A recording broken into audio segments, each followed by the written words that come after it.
जय जय कैलाशपति, हर हर महादेव। जय जय कैलाशपति, हर हर महादेव। शनिदेव, आप अपनी बात कहने में हम भूमिका की आवश्यकता नहीं समझते शुक्राचार्य। हम आप ही को आदेश देने आपके आश्रम जा रहे थे। आदेश? कैसा आदेश शनिदेव? क्या शिव आराधना करते करते आपकी स्मरण शक्ति क्षीण हो गई है शुक्राचार्य? क्या आपको अपने सम्मान की तनिक भी चिंता नहीं है? अथवा असुर जाति के विरुद्ध दुष्ट देवताओं के षड्यंत्र में आप भी सम्मिलित हो गए हैं? मैं कुछ समझा नहीं शनिदेव। दैत्य गुरु, स्मरण करे उस दिन का जब वैकुंठ के महासम्मेलन में आपका घोर अपमान हुआ था। छलिया विष्णु ने आपको शुक्रदेव से शुक्राचार्य बना दिया। तब शनिदेव के अतिरिक्त संसार में दूसरी और कोई शक्ति आपके सहायता के लिए खड़ी नहीं हुई थी। भयानक अपमान का वो दिन मैं कदापि नहीं भूल सकता शनिदेव। शुक्राचार्य, आप दैत्य जाति के उत्थान की बात कैसे भूल गए? आपने यह कैसे स्वीकार कर लिया कि जब तब व्रत की शक्ति का भाग मात्र देवताओं को मिले? हमने ये कदापि स्वीकार नहीं किया शनिदेव। शुक्राचार्य, आपकी करनी और कथनी में अंतर है। या तो आप शिव आराधना का पाखंड कर रहे हैं या दैत्य जाति के साथ छल। शुक्राचार्य, पाताल लोक में दैत्य जाति अचेत पड़ी है और दैत्य गुरु शिव आराधना में लीन है। शिव आराधना में शुक्राचार्य, क्या आपको ऐसा नहीं लगता कि ऐसा करके आप महान असुर जाति का अपमान कर रहे हैं? शनिदेव, हम आपसे पहले भी निवेदन कर चुके हैं कि शिव असुरों के एकमात्र आराध्य हैं। उनके विरुद्ध कुछ भी कहना या सुनना मेरे लिए अनुचित है। शनिदेव, कृपा कर मेरे सन्मुख शिव निंदा ना करें। दैत्य गुरु शुक्राचार्य, ऐसा प्रतीत होता है कि हमारे आगमन पर आप प्रसन्न नहीं हैं, तो आपसे कुछ भी कहना व्यर्थ है। ऐसा नहीं है शनिदेव।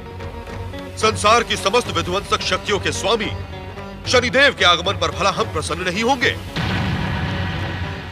किंतु मेरे मन में एक दुविधा है शनिदेव। दुविधा? दुविधा तो शिव आराधना की है ना? दैत्य गुरु शुक्राचार्य, आप अपना जीवन शिव आराधना को समर्पित कर पातालवासी असुर जाति के साथ भयानक छल कर रहे हैं। यदि आप में तनिक भी स्वाभिमान शेष है तो अपने दैत्य गुरु के कर्तव्य का निर्वाह करें, अन्यथा अन्यथा अन्यथा क्या शनिदेव? अन्यथा अन्यथा हम असुरों के उत्कर्ष का कोई और उपाय सोचेंगे। तब दैत्य गुरु शुक्राचार्य की दैत्य गुरु की पदवी संकट में पड़ जाएगी।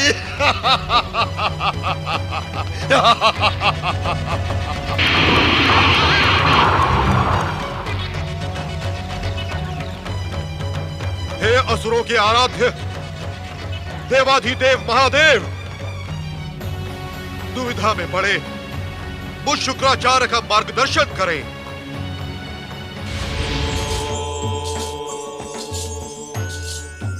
ओम नमः शिवाय, ओम नमः शिवाय, बम बम बोले नमः शिवाय, हर हर बोले नमः शिवाय। ओम नमः शिवाय, ओम नमः शिवाय, बम बम बोले नमः शिवाय, हर हर बोले नमः शिवाय। ओम नमः शिवाय, पति परमेश्वराय नमो नमः। बम बम बोले नमः शिवाय।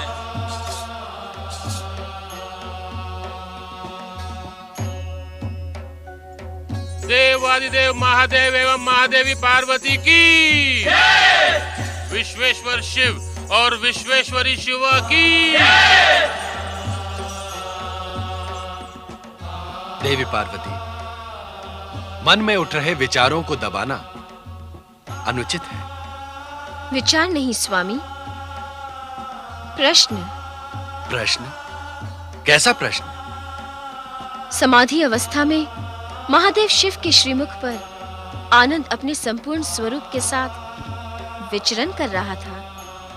इस आनंद का रसपान हमें भी करवाएं स्वामी।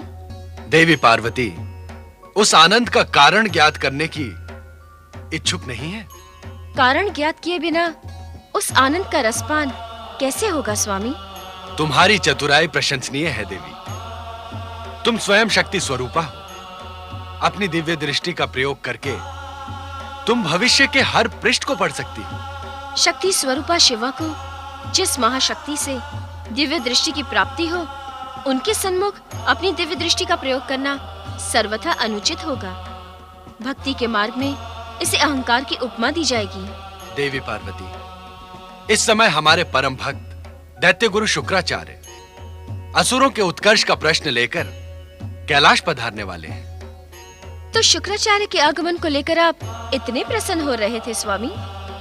देवी, इस सत्य से तुम अनभिज्ञ नहीं हो कि भगवान भक्तों के ही पराधीन रहते हैं। इस परम सत्य को सुनकर चकित न हो देवी पार्वती। हम सर्वथा अपने भक्तों के ही अधीन हैं। देवी, जो भक्त स्त्री पुरुष, ग्रह, पुत्र, गुरुजन, प्राण, धन, इहलोक और परलोक के समस्त बंधनों को तोड़कर हमारी शरण में आता है, हम उसे छोड़ने का विचार भी कैसे कर सकते हैं? सत्य तो यह है देवी कि भक्ति रस के परम आनंद में डूबे भक्त ही भगवान का स्वरूप धारण कर लेते हैं, और तब हम में और उनमें तनिक भी अंतर नहीं रह जाता। स्वामी, क्या दैत्य गुरु शुक्राचार्य की भक्ति इस चरम सीमा तक पहुंच गई है? भक्त को उसकी भक्ति का प्रतिफल देने के साथ ही उसे भक्ति की चरम सीमा का मार्ग दिखाना भी तो भगवान का ही कर्तव्य है। शुक्राचार्य हमारा परम भक्त है। हमारी अभिलाषा है कि आज वो आपसे भक्ति की दीक्षा ग्रहण करे। जैसी आपकी आज्ञा स्वामी। हर हर महादेव, हर हर महादेव।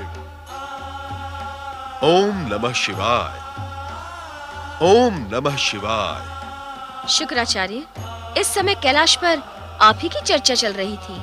महादेवी, हमारे आराध्य देवादिदेव शिव अंतर्यामी और सर्वज्ञ हैं। महादेव, सूर्यपुत्र शनिदेव ने स्वयं हमारे आश्रम में प्रकट होकर हमसे दैत्यों और असुरों के उत्कर्ष का अनुरोध किया है। मैं निर्णय नहीं कर पा रहा हूं कि मेरा क्या करना उचित होगा। मेरी दुविधा का शमन करें महादेव। दैत्य और असुरों के उत्कर्ष के संबंध में आपके क्या विचार हैं देवी पार्वती? दैत्यों और असुरों के उत्कर्ष का अर्थ है देवताओं और मनुष्यों पर संकट। मैं ऐसी स्थिति के पक्ष में नहीं हूं स्वामी। दैत्य गुरु, तामसिक और विध्वंसक विचारों का विस्फोट हम त्रिदेवों के विरुद्ध करना ही शनिदेव के जीवन का प्रमुख उद्देश्य है। इस समय हम आपको शनिदेव के द्वारा भ्रमित न होने के लिए सावधान करते हैं। महादेव, क्या दैत्यों और असुरों का उत्कर्ष आपको इष्ट नहीं है? कैलाशपति, क्या वे सदा पाताल के अंधकार में अचेत पड़े रहेंगे? क्या जीवन पाकर भी उनका जीवन सदा अचेत रहने को अभिशापित रहेगा? क्या भविष्य दैत्य गुरु शुक्राचार्य पर संसार की सबसे वीर जाति को जागृत न करने का आरोप नहीं लगाएगा? उत्तर दे महादेव, उत्तर दे। अपने आराधक शुक्राचार्य की दुविधा का अंत करें, उसके कर्तव्यों का निर्धारण करें महेश्वर। शुक्राचार्य, यह सतयुग का भक्ति प्रधान समय है। इस युग में श्रद्धा और भक्ति की महानता विकसित होगी। महेश्वर की भक्ति और श्रद्धा को इस शुक्राचार्य ने अपने हृदय में बसा कर रखा है, किंतु दैत्य गुरु होने के कर्तव्य का वो क्या करे? दैत्य गुरु, कर्म का मार्ग भक्ति से विपरीत नहीं है। अर्थात भगवान में अनन्य प्रेम का नाम ही भक्ति है। प्रेम की चरम सीमा का नाम ही भक्ति है। प्रेम के समर्पण से भक्ति के पूर्ण रूप को प्राप्त जब आराधक और आराध्य एक हो जाए, जब भक्त की हर मनोकामना समाप्त हो जाए, उसका हर एक क्षण प्रभु को समर्पित हो जाए, तब भक्त और भगवान में कोई अंतर नहीं रहता। भगवान ही भक्त बन जाते हैं और भक्ति भगवान बन जाती है। धन्य है, धन्य है, धन्य है महादेवी। आपने ये भक्ति का अमर संदेश कहना बंद क्यों कर दिया? कहें, कहें, महादेवी कहें, मुझ जैसे अज्ञानी को भक्ति का अमृत मार्ग दिखाएं। महादेवी, मुझ जैसा पापी, स्वार्थी, चाटुकार मित्रों से घिरा रहने वाला शुक्राचार्य भक्ति की चरम सीमा तक कैसे पहुंच सकता है? कहीं, कहें महादेवी। दैत्य गुरु, भक्ति एक ऐसा तत्व है जिसके द्वारा जीवन के हर मार्ग पर हम चरम सफलता प्राप्त कर सकते हैं। विषय अर्थ का हो अथवा धर्म का, माया का हो अथवा मोह का, काम का हो अथवा मोक्ष का। एक भक्त ही समस्त विकारों से मुक्ति पाकर परमात्मा में विलीन हो सकता है। आप अपने कर्मों को निर्भय होकर प्रभु के चरणों में समर्पित करते जाएं। वे कर्म भी अमृत के समान मीठे होकर भक्ति से पूर्ण हो जाएंगे। महादेवी, एक भक्त भक्ति को पा कैसे सकता है? शुक्राचार्य, भक्ति को प्राप्त करने का एकमात्र मार्ग है समर्पण। किंतु विद्वानों ने भक्ति रस की चरम सीमा तक पहुंचने के 9 मार्ग भी बताए हैं। वे कौन से मार्ग हैं महादेवी? प्रभु महिमा का श्रवण, कीर्तन और प्रभु नाम स्मरण द्वारा, प्रभु की चरण सेवा, अर्चना और वंदना के द्वारा, दास्य भाव से, सांख्य भाव से और आत्म निवेदन द्वारा प्रभु चरणों में श्रद्धा सुमन अर्पित करना ही भक्ति की चरम सीमा तक पहुंचने के मार्ग हैं। आपके श्रीमुख से परम भक्ति का अमर रहस्य सुनकर शुक्राचार्य धन्य हो गया महादेवी। महेश्वर, शुक्राचार्य अपने कर्मों को आपके चरणों में समर्पित करता हुआ आपके संकेत की प्रतीक्षा करेगा। यही उचित होगा दैत्य गुरु। इस समय श्रद्धा और भक्ति को ही समर्पित रहे। असुरों की भूमिका प्रारंभ होने के समय हमारा संकेत आपको अवश्य प्राप्त होगा, किंतु उस समय भी असुरों को संयमित रहना होगा। दैत्य और असुर सदा सदा अपने आराध्य महेश्वर के दिखाए मार्ग पर ही आगे बढ़ेंगे। अब मुझे आज्ञा दे परमेश्वर।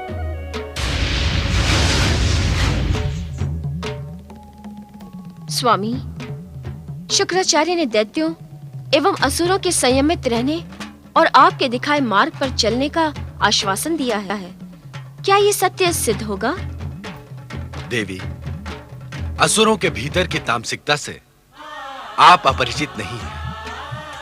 शक्ति और वरदान प्राप्त करते ही वे स्वयं को सर्वश्रेष्ठ समझने लगते हैं। इसी कारण दुष्ट और तामसिक शक्तियों के अंत का कारण उनका अहंकार ही बन जाता है। अहंकार ही तामसिक शक्तियों के अंत का कारण बनता है।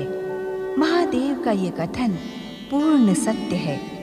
अपने अहंकार से भ्रमित अहंकारी भले ही कुछ समय के लिए स्वयं को सर्वश्रेष्ठ समझने लगे, किंतु उसका अंत सुखमय नहीं हो सकता। वहीं इसके विपरीत विनम्र स्वभाव और प्रभु में आस्था रखने वाले पुरुष भले ही कुछ समय के लिए दुखद अवस्था में रहें, किंतु उनका अंत शुभकारी ही होता है। भगवान विष्णु के परम भक्त और निरअहंकारी महाराज उत्तानपाद गंभीर विचारों में ध्यान मग्न अपने रथ पर बैठे चले जा रहे हैं कि अनायास ही उन्हें वातावरण में गूंजता शनिदेव का स्वर सुनाई पड़ता है। ठहर जाओ तानपाद, आगे बढ़ने से पहले शनिदेव का आदेश प्राप्त करो, उसके पश्चात कोई निर्णय करो। दुष्ट तानपाद, मूढ़ बुद्धि, तुमने शनिदेव के आदेश की अवहेलना की है। अब तुम शनिदेव के इच्छा के बिना आगे नहीं बढ़ सकते।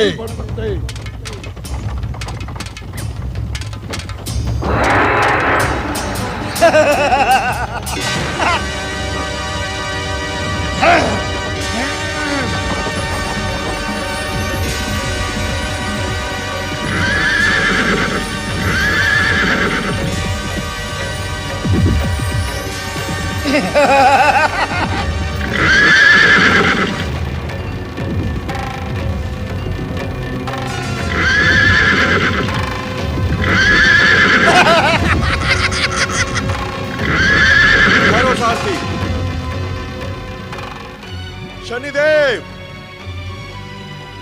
आपकी क्या इच्छा है शनिदेव? आप इस प्रकार मेरा मार्ग क्यों अवरुद्ध कर रहे हैं? कृपा करके प्रकट हो शनिदेव, प्रकट हो।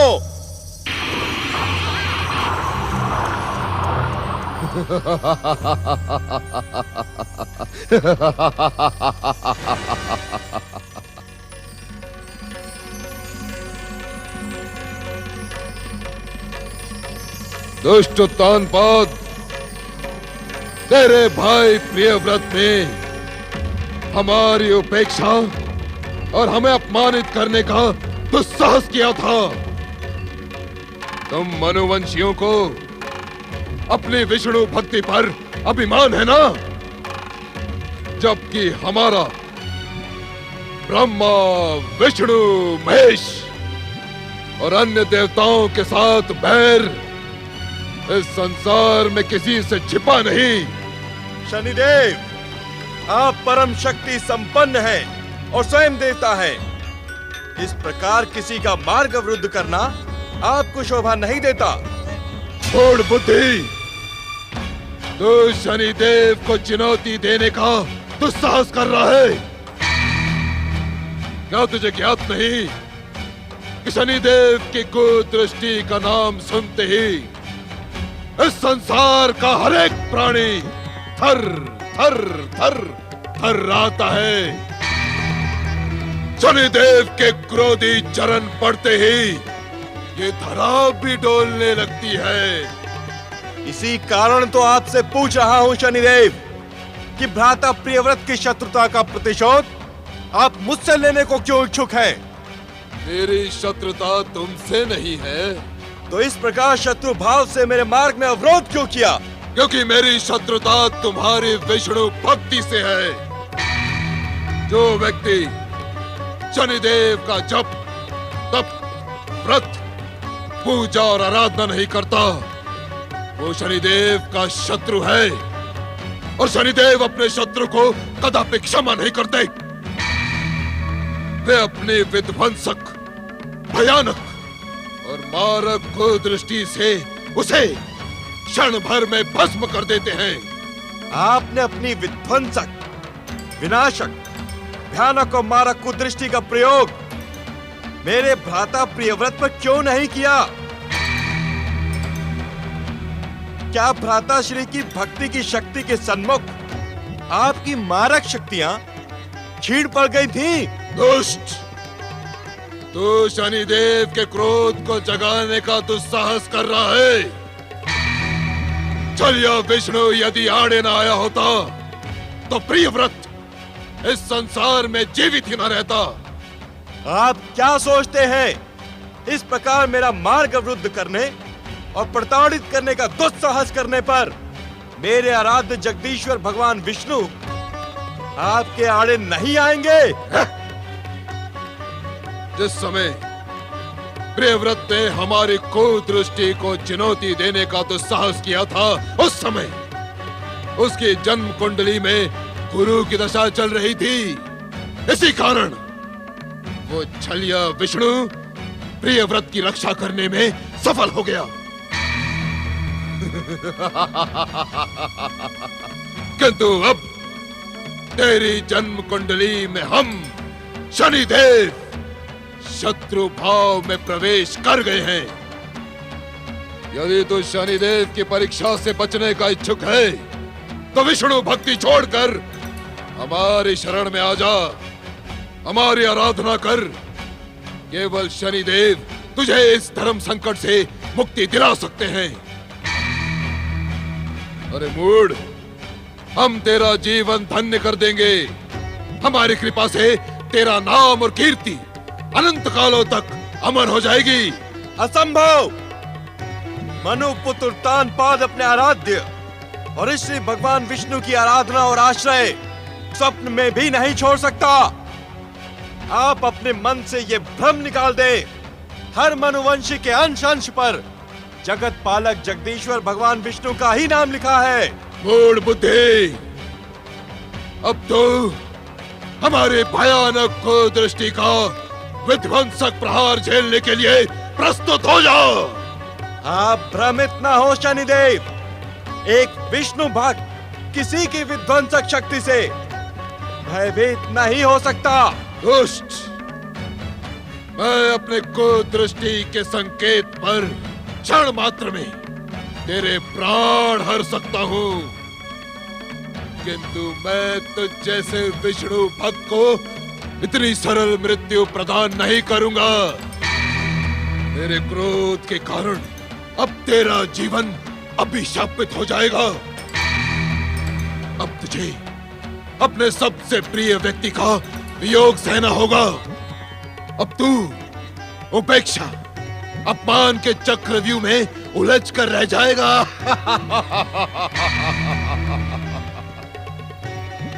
तुम्हारे साथ वो सब कुछ घटित होगा जिसकी तुमने कल्पना भी नहीं की। मेरे क्रोध के कारण विवश होकर तू परिस्थितियों का दास हो जाएगा। स्मरण रख मूढ़ कि मैं शनिदेव हूँ, शनिदेव। यदि मेरे आराध्य भगवान श्री जगदीश्वर विष्णु को मेरे कष्टों का यह चक्रव्यूह स्वीकार होगा तो मुझे आपके कष्ट भी प्रिय लगेंगे शनिदेव।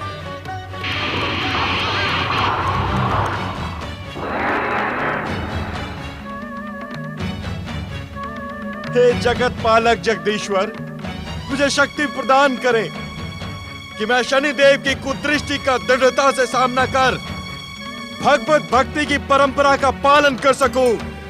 मेरी आस्था और श्रद्धा पूर्ववत आपकी कृपा प्राप्त करती रहे।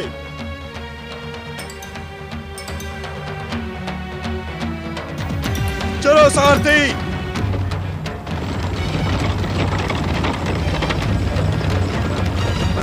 देश की प्रजा वत्सल महारानी सुनीति जी की जय। प्रजा वत्सल महारानी सुनीति जी की जय। प्रजा वत्सल महारानी सुनीति जी की जय।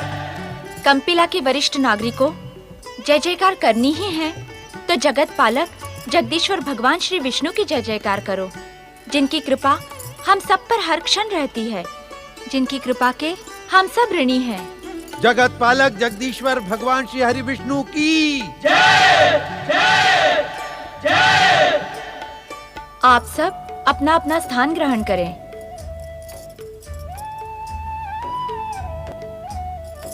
कंपिला वासियों, पिछले कई दिनों से संकट का जो भ्रमजाल हमें उद्विग्न कर रहा था, उसी का निराकरण करने के लिए हम सब यहाँ एकत्र हुए हैं। वरिष्ठ नागरिकों, महारानी का संकेत युवराज प्राप्ति की ओर है। यह हमारा सौभाग्य है कि हमें महारानी सुनीति के रूप में देवी माँ का संरक्षण प्राप्त है। राजगुरु जी, मुझे कह लेने दे महारानी, मुझे कह लेने दे। मैंने अपने जीवन में आज तक आप जैसी उदार और महान नारी नहीं देखी। आपका त्याग वास्तव में पूजनीय है। प्रजाजनों, हमें भली भांति ज्ञात है कि आप सभी युवराज प्राप्ति के लिए चिंतित और व्यग्र हैं। स्वयं महारानी सुनीति ने अपने त्याग का महान उदाहरण प्रस्तुत करते हुए आपकी चिंता का अंत कर दिया है। वरिष्ठ नागरिकों, वत्स देश की राजकुमारी सुरुचि का शीघ्र ही महाराज उत्तानपाद से विवाह होगा और वे ही समय आने पर आपके युवराज की माता बनेंगी। नहीं महारानी, नहीं। हम ये क्रूर प्रस्ताव किसी भी मूल्य पर स्वीकार नहीं कर सकते। आप हमारी महारानी नहीं, हमारी माँ हैं और माँ का स्थान कोई दूसरा नहीं ले सकता। ये प्रस्ताव लौटा ले महारानी जी। कंपिला की प्रजा इस अपार दुख को सहन नहीं कर सकती। हमें अपने आराध्य भगवान विष्णु पर पूरा विश्वास है। वो जो उचित समझेंगे वही होगा। किंतु महारानी जी, आप इतना कठोर निर्णय ना लें। हम सब इसे अस्वीकार करते हैं। यदि कंपिला की प्रजा ने इस प्रस्ताव को स्वीकार नहीं किया तो आपकी महारानी सुनीति का वचन मिथ्या हो जाएगा। महाराज मनु के वंश पर वचन भंग का आरोप लगेगा। ये आप क्या कह रही हैं महारानी जी? महारानी सत्य कह रही हैं। महारानी ने स्वयं जाकर वत्स देश की राजकुमारी सुरुचि को महाराज उत्तानपाद की पटरानी बनाने का वचन दिया है। हे जगत पालक, हे भगवान विष्णु, आप हमारी कैसी परीक्षा ले रहे हैं? इस धर्म संकट में आप हमारा मार्गदर्शन करें। काका, इस कंपिला देश में आपकी आयु और अनुभव का सम्मान किया जाता है। क्या अपनी साधारण समस्याओं के लिए अपने आराध्य को कष्ट देना उचित है? उचित तो नहीं है महारानी जी, किंतु ये कष्ट भी साधारण नहीं है। प्रजा की चिंता के अंत और अपने स्वामी महाराज उत्तानपाद के वंश की वृद्धि के लिए सुनीति के लिए यह कष्ट बहुत साधारण है। मुझे केवल महाराज की कृपा और आप सबकी शुभकामनाओं की आवश्यकता है। मुझे विश्वास है कि परम भगवत भक्त कंपिला की प्रजा किसी भी मूल्य पर अपनी महारानी सुनीति का वचन मिथ्या नहीं होने देंगी। किंतु महारानी जी, महाराज के दूसरे विवाह के पश्चात भविष्य को लेकर आप विचलित ना हो। हमने समस्त विषयों पर विचार करके ही यह निर्णय लिया है। विवाह के पश्चात सुरुचि महाराज की पटरानी होगी। मैंने अपने समस्त अधिकार अपनी इच्छा से उनको प्रदान करने का वचन दिया है। तुम्हें अपने अधिकार किसी को भी प्रदान करने की आवश्यकता नहीं है महारानी। अपने सौभाग्य पर चकित न हो महारानी सुनीति। हमारे पिताश्री ने कहा है, आप ही हमारे युवराज की माता बनेंगी। हमारे आराध्य भगवान विष्णु पर आस्था और श्रद्धा रखे महारानी, सब कुछ ठीक हो जाएगा। नहीं महाराज, नहीं। मुझे अपने सौभाग्य पर अब विश्वास नहीं रहा। हम और हमारी प्रजा युवराज प्राप्ति के लिए और प्रतीक्षा नहीं कर सकते। और आपको भली भांति ज्ञात है कि मैंने सुरुचि को वचन दे दिया है। उसकी समस्त मांगे मैंने मान ली है। मुझे वचन भंग का दोषी न बनाए महाराज। धैर्य धारण करें महारानी। प्रजाजनों, अंधकार का जो भयानक ब्रह्मजाल इस समय कंपिला देश पर छाया है, मुझे पूर्ण विश्वास है कि जगत पालक भगवान विष्णु की कृपा से वो शीघ्र ही उत्साह और सफलता का दिव्य प्रकाश लेकर जगमगा उठेगा। इस समय हम महारानी सुनीति के साथ एकांत के इच्छुक हैं।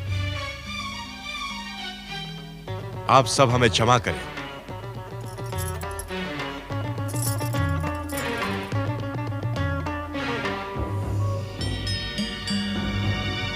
महारानी सुनीति, आप जैसी विदुषी नारी को ऐसी उतावली शोभा नहीं देती। ये उतावली नहीं है स्वामी, मेरा दृढ़ निश्चय है। इसे स्वीकार कर आप मेरे निश्चय का सम्मान करें।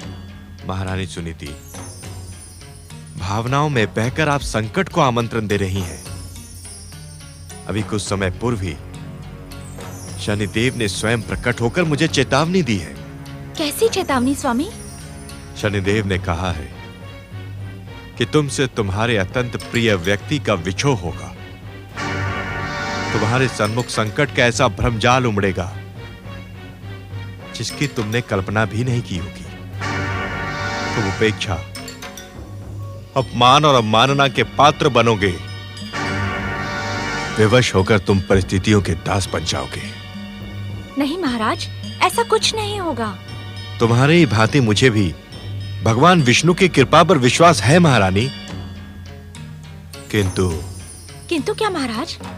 मेरी अंतरात्मा कह रही है, यदि तुमने मुझे मेरी इच्छा के विरुद्ध सुरुचि से विवाह हेतु विवश किया तो वो सब कुछ होगा जो शनिदेव ने कहा है। महारानी, मैं विध्वंसक शक्ति के स्वामी शनिदेव को भगवत भक्ति और श्री भगवान की कृपा का प्रमाण देने का इच्छुक हूं। महारानी, यदि आप मेरा साथ देंगी तो श्री भगवान की कृपा से शनिदेव का यह दुष्प्रयास मिथ्या प्रमाणित हो जाएगा।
महारानी सुनीति, तुम्हारे विष्णु भक्त पति ने हमारी आज्ञा की अवहेलना की है, हमारे अपमान का दुस्साहस कर हमारे क्रोध को जागृत किया है।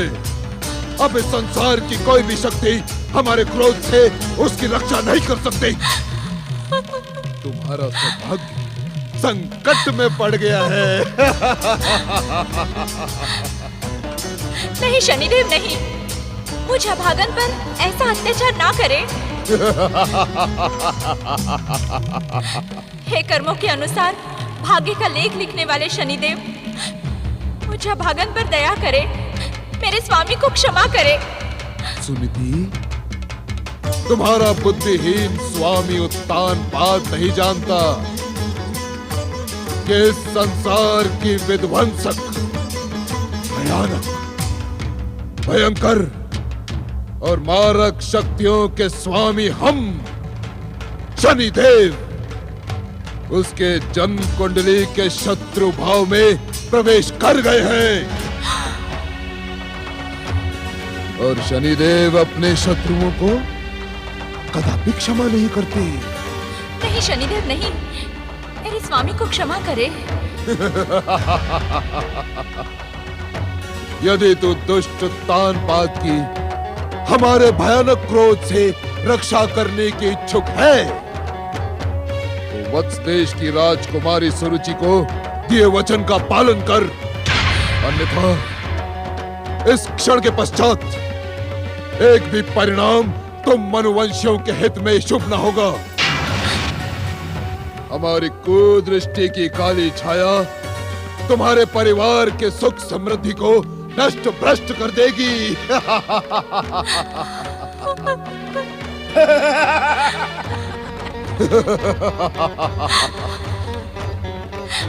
शनिदेव, अपने स्वामी के कारण ही हम सुरुचि को दिए हुए वचन को पूर्ण करने में विवश हो गए हैं।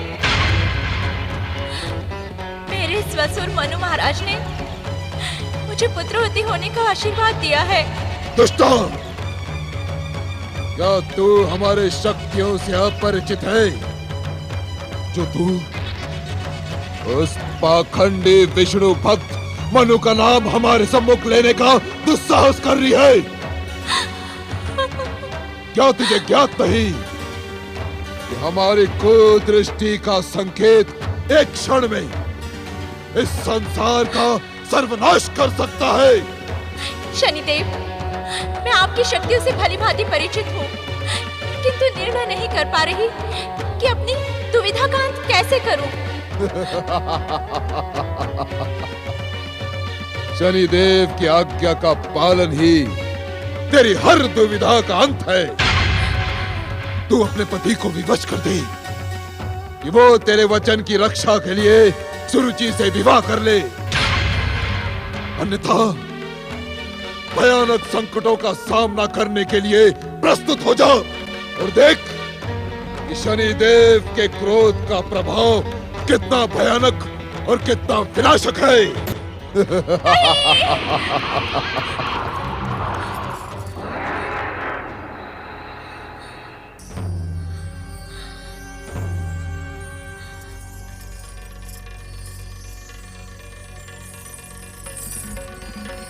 उठो सुनीति, उठो। यदि अब भी तुम सोई रही तो शनिदेव का क्रोध तुम्हारे हर सौभाग्य को भयानक दुर्भाग्य में बदल देगा। सुनीति, क्या तुम्हें अपने देश, कुल और अपने पति से अपनी निद्रा प्रिय है? क्या तुम स्वेच्छा से अपने महान पति महाराज उत्तानपाद का नाम कलंकित करने की इच्छुक हो? क्या तुम स्वयं चुपचाप अपने पति को उपेक्षित और अपमानित होते हुए देखती रहोगी? नहीं!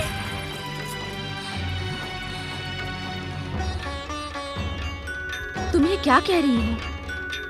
अपने स्वामी के सौभाग्य के लिए मैंने अपना सब कुछ दांव पर लगा दिया है, किंतु मैं विवश हूँ। स्वामी स्वयं मेरे प्रस्ताव की उपेक्षा कर रहे हैं। मैं तुम्हारे दृढ़ निश्चय से भली भांति परिचित हूँ। जब तुम राजकुमारी सुरुचि की कठिन स्वीकृति को प्राप्त करने में सफल हो सकती हो, तो महाराज उत्तानपाद को दूसरे विवाह के लिए प्रस्तुत करना तुम्हारे लिए अत्यंत सरल है। किंतु कैसे? स्वामी मेरी बात सुनने के लिए प्रस्तुत ही नहीं। इसका निर्णय तुम्हें करना है। अपने दृढ़ निश्चय से अपने देश, कुल और स्वामी की रक्षा करने का उपाय सोचो सुनीति, अन्यथा शनिदेव का क्रोध और कुदृष्टि कंपिला देश को ही नहीं, समस्त पृथ्वीलोक का सर्वनाश कर देगी। मैं स्वयं शनिदेव के क्रोध से भयभीत हूँ।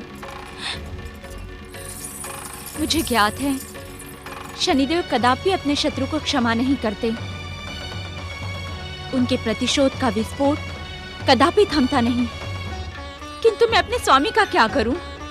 करने को तो तुम बहुत कुछ कर सकती हो, किंतु मैं तुम्हें कुछ ऐसा वैसा करने का परामर्श नहीं दूंगी, क्योंकि मैं तुम्हारे सदाचार से भली भांति परिचित हूँ।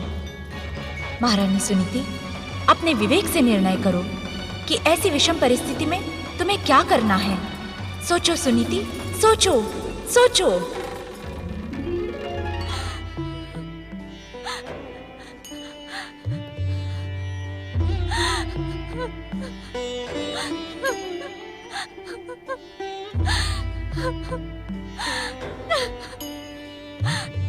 हे जगत पालक जगदीश्वर, हे मनुकुल के आराध्य, हे शरणागत वत्सल भगवान श्री विष्णु, हमारे कुल पर कृपा करें, दया करें भक्त वत्सल भगवान।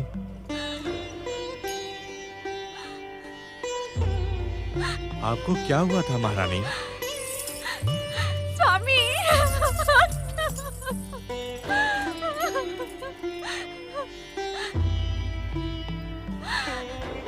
स्वामी, मेरी विनती स्वीकार करें। राजकुमारी सुरुचि से विवाह कर ले, अन्यथा अन्यथा क्या महारानी? अन्यथा अनर्थ हो जाएगा। जगत पालक जगदीश्वर भगवान श्री विष्णु अनाथों के नाथ हैं। अपने भक्तों पर वे सदा ही कृपा दृष्टि बनाए रहते हैं। उन पर विश्वास रखें महारानी। मुझे भगवान विष्णु की कृपा पर पूर्ण विश्वास है, किंतु अपने भाग्य पर नहीं। मेरा आपके कुल के लिए अभागन और कलंकित बनना उचित नहीं। मेरे कारण आपका सुयश अपमानित हो ये मैं कदापि स्वीकार नहीं कर सकती। आपको पाकर तो हम धन्य हो गए महारानी। आप ऐसा क्यों सोचती हो? स्वयं हमारे पिताश्री ने आपको हमारे युवराज की माता बनने की भविष्यवाणी की है। नहीं स्वामी, नहीं, मैं माता नहीं बन सकती। यदि आपने मेरी बात नहीं मानी तो शनिदेव का क्रोध हमारे कुल पर दुर्भाग्य की काली छाया डालकर हमारा सर्वनाश कर देगा।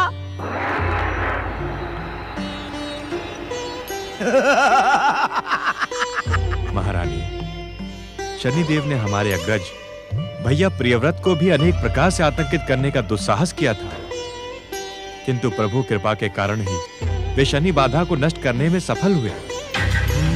संकट की इस घड़ी में मेरी भावनाओं को समझे महारानी, हमारा साथ दे। महाराज, मैं अपने संकटों के लिए भगवान विष्णु को और कष्ट देने की इच्छुक नहीं हूँ। उस भक्त की भक्ति ही संकट में पड़ जाती है जो अपने कर्मों और कर्तव्यों को भूलकर हर दुख में भगवान को ही कष्ट देता रहता है। भयानक स्वप्न देखकर आप विचलित हो गई हैं महारानी। विश्वास रखें, आप ही हमारे युवराज की माता बनेंगी। श्री विष्णु की कृपा से हम संकट का सामना करने में सक्षम होंगे। आप बार बार विष्णु कृपा पर आश्रित क्यों हो रहे हैं महाराज? इस प्रकार अपने कर्मों से विमुख होने के कारण क्या भविष्य आपको आलसी नहीं पुकारेगा? मुझे भविष्य के संबोधन की चिंता नहीं है, क्योंकि मैं वर्तमान में जीता हूं। मेरे भूत भविष्य वर्तमान का मात्र एक लक्ष्य है, एक उद्देश्य है, अपने आराध्य श्री विष्णु की भक्ति में हर क्षण का समर्पण। एक भक्त अपने भगवान से कृपा की आशा नहीं करेगा तो किससे करेगा महारानी? तनिक सोचिए महाराज, क्या अपनी हर समस्या के लिए भगवान को पुकारकर हम उसी की प्रदान की हुई बहुमूल्य शक्तियों का अपमान नहीं करते? महारानी सुनीति, कंपिला देश पर घिरा है संकट के कारण आप विचलित हो गई हैं। महाराज, मैं वर्तमान से अधिक भविष्य को लेकर चिंतित हूँ। मुझे भय है यदि समय रहते आपने मेरी प्रार्थना स्वीकार नहीं की तो भविष्य मुझे कदापि क्षमा नहीं करेगा। कीर्ति गाथा के पन्नों पर सुनीति का नाम अभागी, कलंकित और स्वार्थी नारी के रूप में लिखा जाएगा। नहीं महारानी, आपका नाम तो भविष्य के पृष्ठों पर त्याग की देवी के रूप में सदा सदा पृथ्वीवासियों को गर्व की अनुभूति करवाता रहेगा। स्वामी, मुझे प्रसन्न करने के लिए आप भविष्य को अनदेखा कर रहे हैं। मनुष्य जैसा सोचता है सदा वैसा ही नहीं होता। और आपने स्वयं कहा था कि शनिदेव ने आपको चुनौती दी है। किंतु मैं शनिदेव की चुनौती से तनिक भी भयभीत नहीं हूं। मैं भविष्य को दिखा देने का इच्छुक हूं कि एक भगवत भक्त का शनिदेव जैसी विध्वंसक शक्तियां बाल भी बांका नहीं कर सकती। स्वामी, आप शनिदेव से भली भांति परिचित हैं। वे अपने शत्रुओं को कदापि क्षमा नहीं करते। दुर्भाग्य से वे आपकी जन्म कुंडली के शत्रुभाव में प्रवेश कर गए हैं। भैया प्रियव्रत शनिदेव के प्रहार से इसी कारण बचे रहे क्योंकि उनकी गुरु की महादशा चल रही थी। स्वामी, आप स्वयं संकट को आमंत्रित ना करें। मुझे कुछ नहीं होगा महारानी, आप निश्चिंत रहें। मेरी भक्ति की शक्ति के सन्मुख शनिदेव को पराजित होना ही होगा। नहीं महाराज, नहीं, मैं आपको इस भयानक संघर्ष में नहीं उतरने दूंगी। आप सुरुचि से विवाह करके मेरे वचन की रक्षा करें। आपको मेरी सौगंध।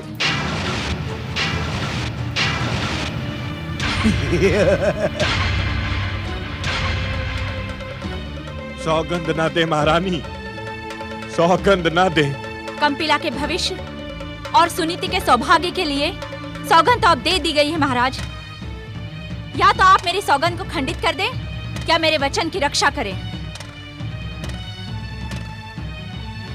मैं आपके सन्मुख अपनी पराजय को स्वीकार करता हूं।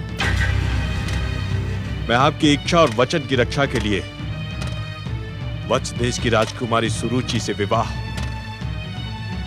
करूंगा।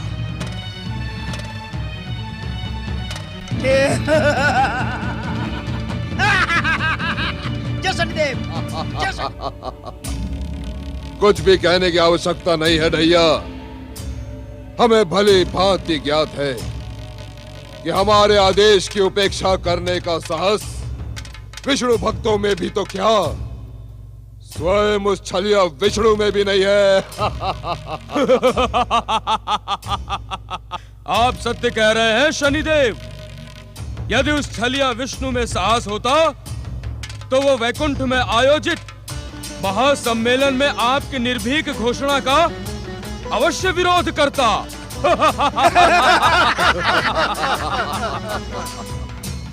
तुम्हें स्मरण है ना रहु कि वैकुंठ के महासम्मेलन में हमने क्या घोषणा की थी? भली भांति स्मरण है शनिदेव। आपने कहा था सब कोई सुने, जो जीव इन त्रिदेवों से निराश होकर मेरी पूजा आराधना तथा जप तप करेगा उसे मैं शनिदेव इच्छुक फल अवश्य प्रदान करूंगा।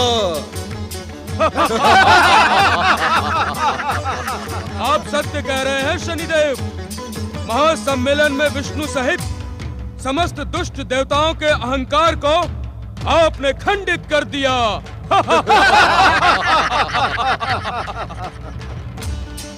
मेरी अभिलाषा भी यही थी राहु कि वो छलिया विष्णु महासम्मेलन में मुझे चुनौती देने का साहस करता, किंतु वो तो भीरू निकला। मैं घोषणा का ही नहीं अपितु अपनी विध्वंसक, भयानक और मारक को दृष्टि का परिचय महासम्मेलन में उपस्थित सभी देवताओं को देने का इच्छुक था, किंतु वे सब मेरे तेज के सन्मुख शरणागत हो गए। शनिदेव, मुझे विष्णु का स्वभाव भली भांति ज्ञात है। ये विष्णु मात्र कुचक्र की राजनीति ही उचित समझता है। समुद्र मंथन के समय इस छलिया ने कैसा मोहिनी अवतार धारण किया था, किंतु आपकी विध्वंसक शक्ति के सन्मुख महासम्मेलन में इस विष्णु का छल, प्रपंच, खेल और राजनीति सब कुछ स्वाहा हो गया।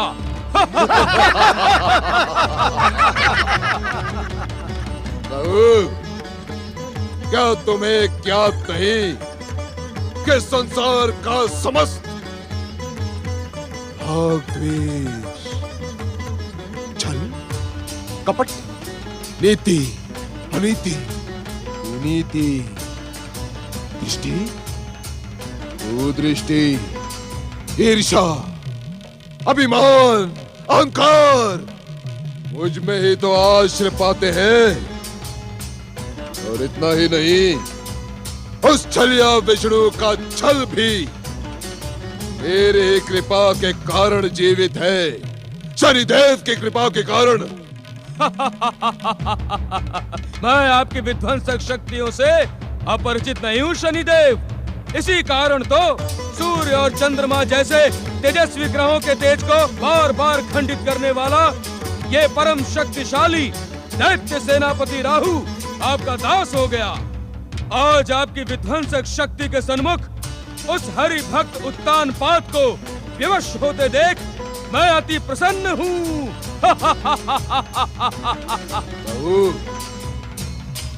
एक विष्णु भक्त को इस प्रकार समस्याओं के माया चक्र में उलझते देखकर मैं अपना आनंद शब्दों में व्यक्त नहीं कर सकता। अब तुम देखना, शनिदेव के अहंकार युक्त को दृष्टि का खेल वो दुष्ट विष्णु भक्त उत्तान पात एक के पश्चात एक समस्याओं में घिरता चला जाएगा। ढैया, आज्ञा स्वामी।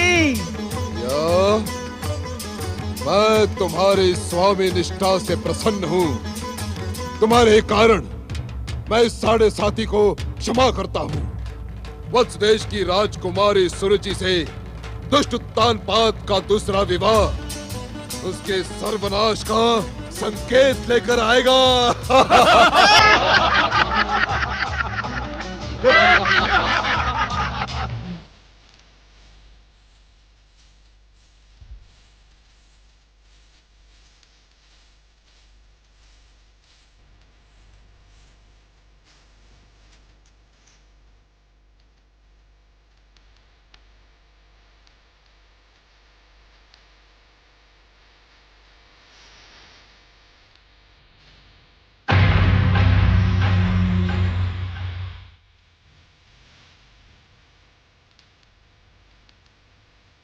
वर वधू को और वधू वर को वरमाला पहनाने का शुभ अवसर आ गया। कल्याणमस्तु।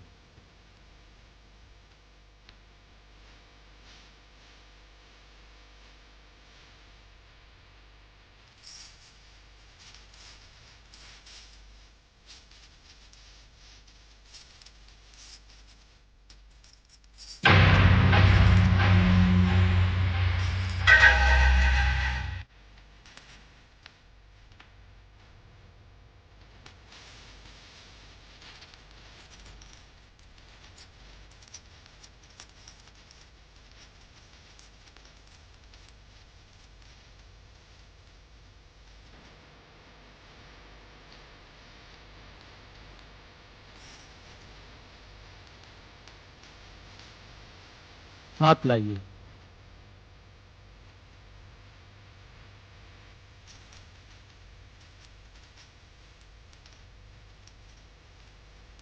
चलिए।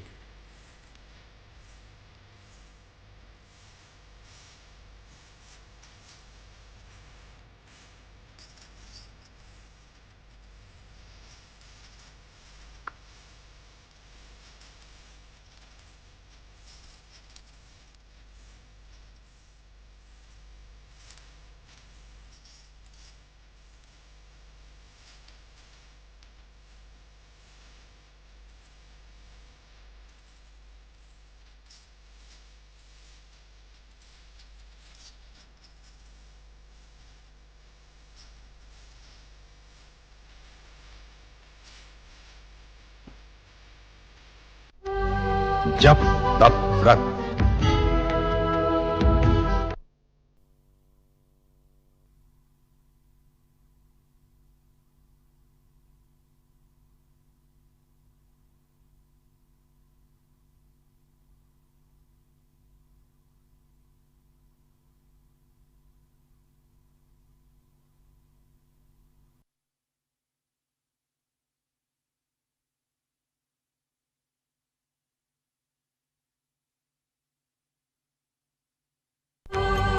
जप तप व्रत।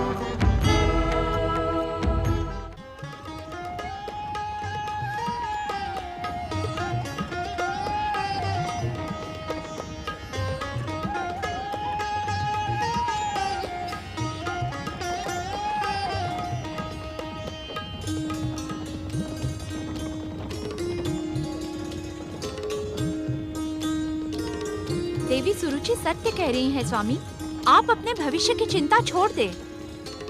मुझे आपके समर्थन की आवश्यकता नहीं है रानी सुनिधि, क्योंकि मैं कभी ऐसा नहीं कहती जिससे समर्थन की आवश्यकता हो। मेरा हर कथन सत्य का प्रमाण है। महारानी सुरुचि, सुनीति कंपिला देश की पटरानी है। उनसे बात करते समय आप उनके सम्मान का विशेष ध्यान रखें। हमें विश्वास है कि वत्स देश की राजकन्या को अपने वरिष्ठों का आदर और सम्मान करना भली भांति ज्ञात होगा। अपने वरिष्ठों के आदर और सम्मान के हर पाठ को मैंने भली भांति पढ़ा है, किंतु क्या महारानी सुरुचि? स्वामी, अब रानी सुनीति कंपिला देश की पटरानी नहीं है। स्तब्ध और चकित होने की आवश्यकता नहीं है स्वामी। अब कंपिला देश की पटरानी का पद मुझे प्राप्त हो गया है। स्वयं रानी सुनीति ने वचन के अनुसार अपने पटरानी पद का त्याग कर दिया है। ऐसा न कहे महारानी सुरुचि। पटरानी सुनीति का पटरानी पद आपकी इच्छा अथवा इनके वचन पर निर्भर नहीं है। यह पद तो हमारे माता पिता के आशीर्वाद और प्रजा की शुभकामनाओं से ही इन्हें प्राप्त हुआ है। क्या आपके वचन का इतना ही मूल्य है रानी सुनीति? क्या आपने अपने स्वार्थ की पूर्ति के लिए हमें अनेक वचन दिए थे? मैं आपके इस दुराचार को कदापि क्षमा नहीं करूंगी रानी सुनीति। मुझे अपने अधिकार लेने का मार्ग भली भांति ज्ञात है। आप मौन क्यों है रानी सुनीति? मेरे प्रश्न का उत्तर दें। क्यों मिथ्या वचन देकर आपने हमारे भविष्य को नष्ट कर दिया है? स्वामी, इस शुभ अवसर पर आप दोनों प्रसन्न रहे, यही मेरी शुभकामना है। निश्चिंत रहे पटरानी सुरुचि। अपने वचन को पूर्ण करने के लिए मैं अपने प्राण भी त्याग दूंगी, किंतु उसे मिथ्या नहीं होने दूंगी। स्वामी, आपसे मेरी प्रार्थना है कि दूसरे विवाह के शुभ अवसर पर आप प्रसन्न रहते हुए सुरुचि को पटरानी सुरुचि कहकर संबोधित करें। पटरानी सुरुचि, देख लिया आपने कितनी महान है महारानी सुनीति।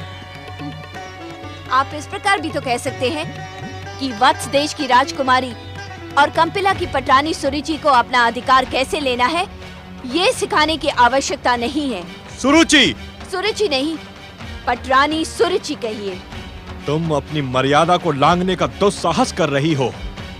रानी सुनीति के सन्मुख आप उच्च स्वर में बोलकर मेरा अपमान कर रहे हैं स्वामी। ऐसा प्रतीत होता है कि कंपिला में पटरानी का इस प्रकार अपमान करने की परंपरा है। सुरुचि! नहीं महाराज, नहीं। आप क्रोधित ना हो। आपको मेरी सौगंध। शांत रहे महाराज। विवाह के पश्चात हर कन्या को नई परंपराओं और वातावरण को समझने में कुछ समय लगता है। पटरानी सुरुचि भी समय के साथ साथ स्वयं ही सब कुछ समझ जाएंगी। अपने उत्थान के मूल्य पर मैं कभी कुछ नहीं समझूंगी। मेरे अधिकार के मार्ग में जो भी बाधा आएगी उसे मैं क्षण मात्र में नष्ट कर दूंगी।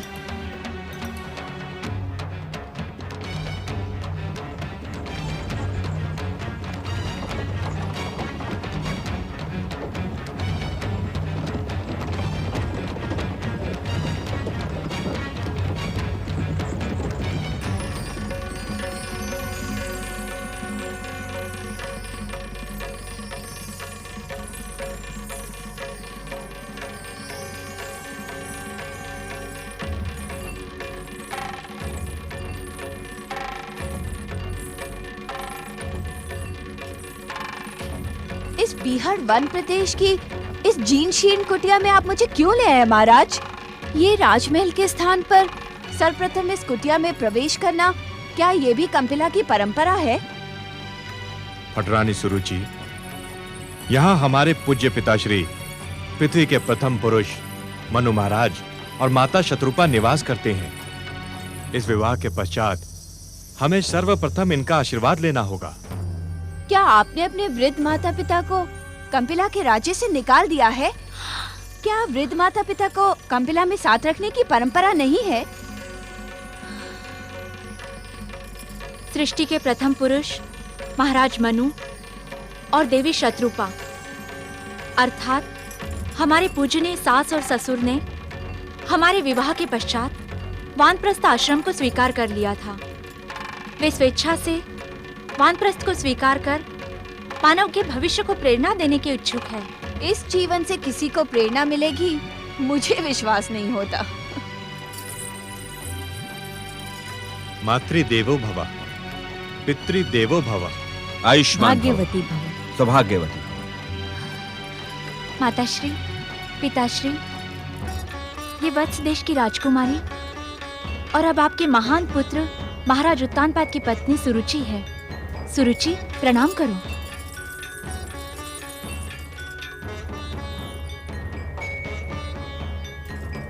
पुत्रवधू सुरुचि, सौभाग्यवती भव, पुत्रवती भव। पटरानी सुनीति, तुम्हारा त्याग प्रशंसनीय है।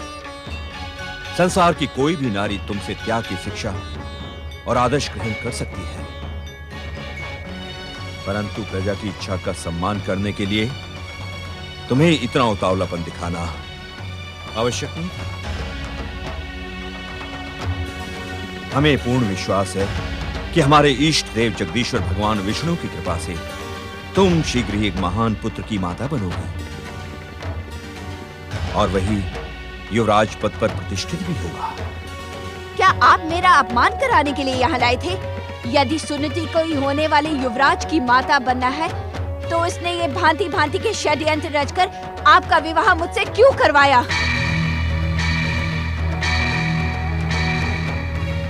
पुत्रवधू सुरुचि, किसी से बात करते समय तुम्हें मर्यादा का विशेष ध्यान रखना होगा। स्मरण रखो, अब तुम वत्स देश की राजकुमारी नहीं, मनुकुल की पुत्रवधू हो। मुझे मर्यादा का भली भांति ज्ञान है माताश्री, किंतु कोई मेरे अधिकारों में हस्तक्षेप करने का प्रयास करेगा तो मैं उसे कदापि क्षमा नहीं करूंगी। महारानी सुनीति ने विवाह के पूर्व मुझे वचन दिया था कि कंपिला की युवराज की माता और पटानी मैं बनूंगी। ऐसा वचन देने का सुनीति को कोई अधिकार नहीं है, क्योंकि मनुवंश में पुरुष और स्त्री समान भाव से हर समस्या पर विचार विमर्श करते हैं और दोनों की सहमति से ही निर्णय लिया जाता है। पुत्र उत्तानपाद, पटरानी सुनीति ने जो वचन वत्स राजकुमारी सुरुचि को दिए हैं, क्या उसमें तुम्हारी सहमति है? अर्थात पटरानी सुनीति ने अपनी इच्छा से वत्स राजकुमारी सुरुचि को वचन दिए थे।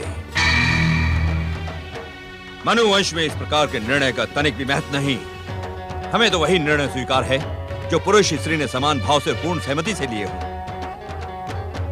वत्स राजकुमारी सुरुचि, हम तुम्हें पुत्र उत्तानपाद की दूसरी वधू के रूप में तो स्वीकार कर सकते हैं, किंतु युवराज की माता और पटरानी के रूप में कदापि नहीं। मैं मनुवंशियों के इस कुचक्र को कदापि स्वीकार नहीं करूंगी। मुझे ज्ञात नहीं कि आप सब किस षड्यंत्र में सम्मिलित होकर मेरे भविष्य की बलि चढ़ा रहे हैं। एक प्रश्न पूछूं आपसे? अवश्य।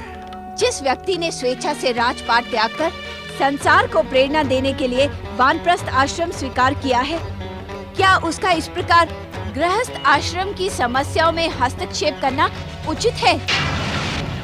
क्या इस प्रकार आप वानप्रस्थ की मर्यादाओं को खंडित नहीं कर रहे? क्या भविष्य आपसे यही शिक्षा प्राप्त करेगा?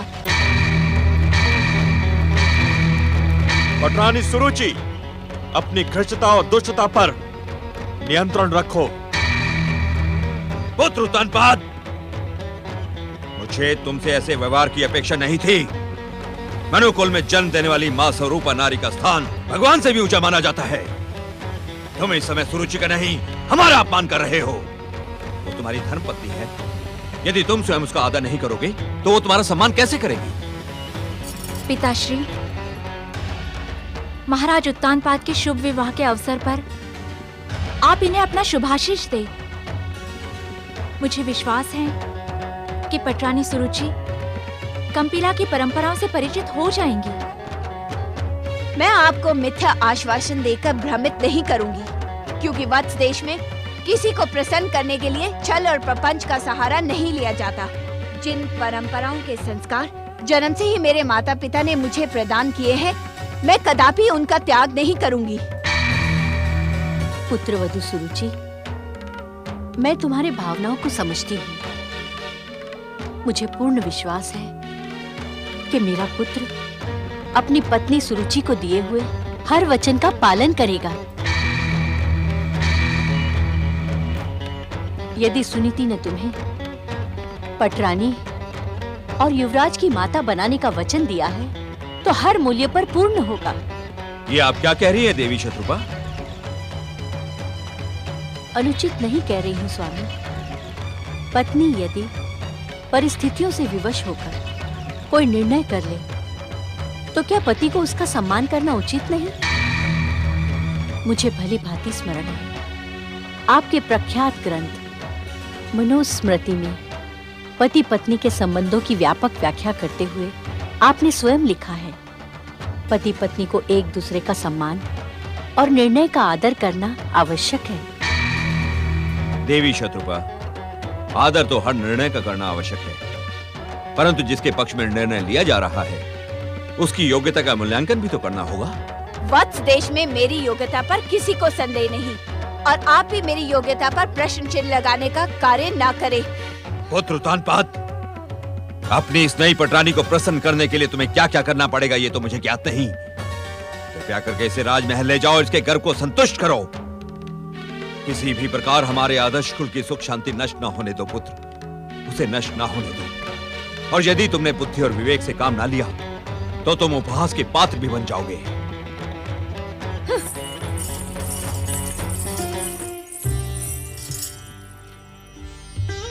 जो कुछ हुआ उसकी दोषी मैं हूँ पिताश्री। आप सत्य कह रहे थे। संयम और धैर्य को त्याग कर मैंने बहुत बड़ी भूल की है। मुझे तो क्षमा मांगने का अधिकार भी नहीं है। किंतु मैं आपको विश्वास दिलाती हूँ पिताश्री, मैं आपको विश्वास दिलाती हूँ कि मैं मनुकुल की सुख शांति और कंपिला की समृद्धि के लिए अपना सर्वस्व दांव पर लगा दूंगी। तुम्हारी जैसे सुशील पुत्र वधू पर मुझे पूर्ण विश्वास है। जाओ पुत्र, सुरुचि तुम्हारी प्रतीक्षा कर रही होगी। प्रणाम माताश्री। प्रणाम पिताश्री। चलिए महारानी।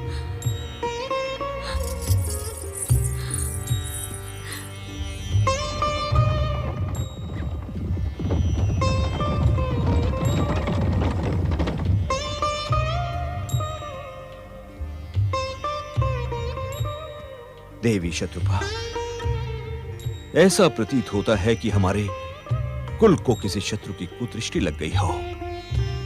आओ देवी, हम अपने आराध्य जगदीश्वर भगवान विष्णु से ये प्रार्थना करें कि वे हमारे पुत्र तानपाद, सुनीति और सुरुचि के जीवन की सुख शांति को छिन्न भिन्न न होने दें।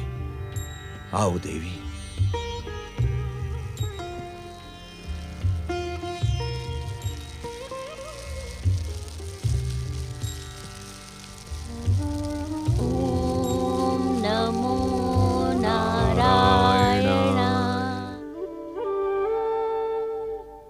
महादेवी, हमें आपकी व्यथा का ज्ञान है, परंतु मृत्युलोक के हर प्राणी को अपने भाग्य और कर्मों के अनुसार ही फल भोगने पड़ते हैं। आदर्श प्राणी वही है जो अपने समस्त सुख दुख हमारे चरणों में समर्पित करके अपने कर्तव्य का पालन करे। स्वामी, मुझे तो सुनीति सर्वथा निर्दोष दिखाई पड़ती है। घटनाओं के चक्रव्यूह में घेर कर उसके साथ ऐसा अन्याय क्यों? ये अन्याय नहीं है महादेवी, ये भी अनंत लीला है जो अंत में भक्त और भगवान का अंतर समाप्त कर देती है। अर्थात? महादेवी, जीव मात्र की स्वाभाविक इच्छा है सुख का भोग।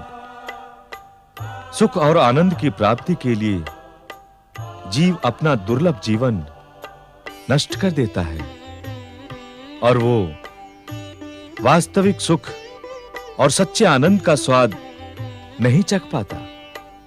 मैं कुछ समझी नहीं स्वामी।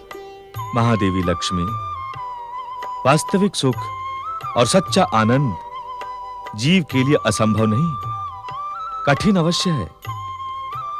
अपने जीवन पथ पर जो मनुष्य वास्तविक सुख और सच्चे आनंद को प्राप्त कर लेता है, वो जीवन मृत्यु के चक्र से मुक्ति पाकर मुझ जगदीश्वर में विलीन हो जाता है और तब भक्त और भगवान का अंतर समाप्त हो जाता है। इस संसार के समस्त रहस्यों के भी रहस्य आप हैं। आपकी महिमा को कोई भी नहीं परख पाता, मैं भी नहीं परख पाई।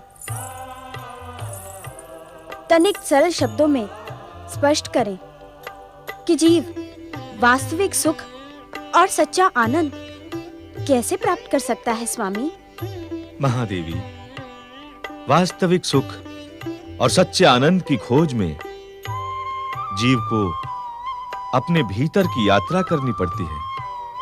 भीतर की यात्रा? हाँ महादेवी, हर जीव की आत्मा में मुझ परमात्मा का वास होता है।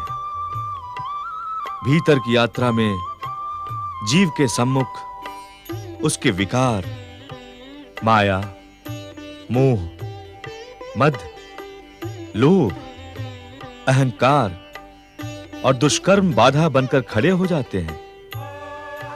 जो मनुष्य इन विकारों से भयभीत न होकर भीतर की यात्रा में अपनी आत्मा को पहचान लेता है, वो सत्कर्मी और सदाचारी होकर वास्तव में मुझे पहचान लेता है। मैं अभी भी कुछ नहीं समझी स्वामी। धन और वैभव की अधिष्ठात्री महादेवी लक्ष्मी आनंद तो 24 प्रहर आपके श्रीमुख पर अपने संपूर्ण स्वरूप के साथ विचरण करता रहता है। फिर आनंद प्राप्ति के लिए ये परिहास क्यों? ये परिहास नहीं है स्वामी। महादेवी, जीवन प्राप्त करने वाले जीव के लिए ज्ञान और भक्ति प्राप्त करने के लिए दो ही मार्ग होते हैं, एक बाहर का मार्ग और दूसरा भीतर का मार्ग। बाहर की यात्रा में जीव सत्य को देख पाता है, समझ पाता है, किंतु धारण नहीं कर पाता। जबकि भीतर की यात्रा में यदि मनुष्य सफल हुआ तो वो स्वयं सत्य को धारण करके सत्य नारायण बन जाता है। स्वामी, भीतर की अनंत यात्रा जीव किस प्रकार कर सकता है? महादेवी, अपने ही विकारों से संघर्ष करके, अपने ही दुष्कर्मों को नष्ट करके, अपने अहंकार का त्याग कर नर से नारायण बन सकता है। महारानी सुनीति के सम्मुख इस समय जो घटनाएं प्रस्तुत हो रही हैं, वो उन्हें नारी से नारायणी बना देंगे। अहो, अहो स्वामी, ये सुनकर मैं प्रसन्न हुई। मुझे विश्वास है कि सुनीति हर संघर्ष और परीक्षा में उत्तीर्ण होगी। विश्वास तो हमें भी है महादेवी।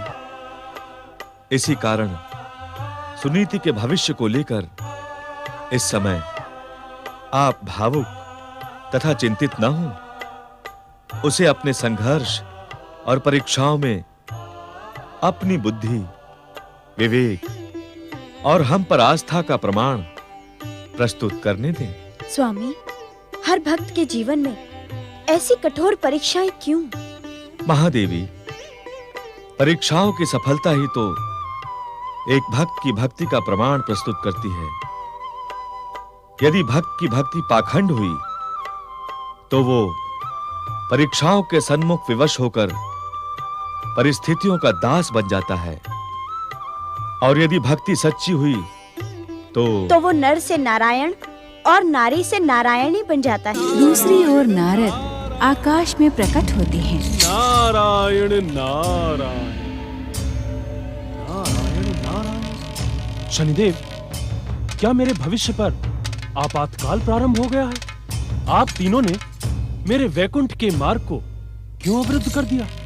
नारद, जिस दिन तुम्हारे विष्णु ने महासम्मेलन में जब व्रत की महिमा बढ़ाने का दुष्कर्म किया था, मेरा आपातकाल तो उसी दिन विष्णु भक्तों के विरुद्ध घोषित हो गया था।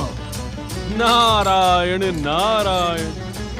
देवर्षि नारद, आप संसार की विध्वंसक शक्तियों के स्वामी शनिदेव के सन्मुख नारायण नारायण का जाप न करें। अगर करना ही है तो शनिदेवाय नमः, जय शनिदेव, जय शनिदेव, जय शनिदेव करें। हाँ मित्र ढैया, मुझे शनिदेव की जय जयकार करने में भी तनिक आपत्ति नहीं है।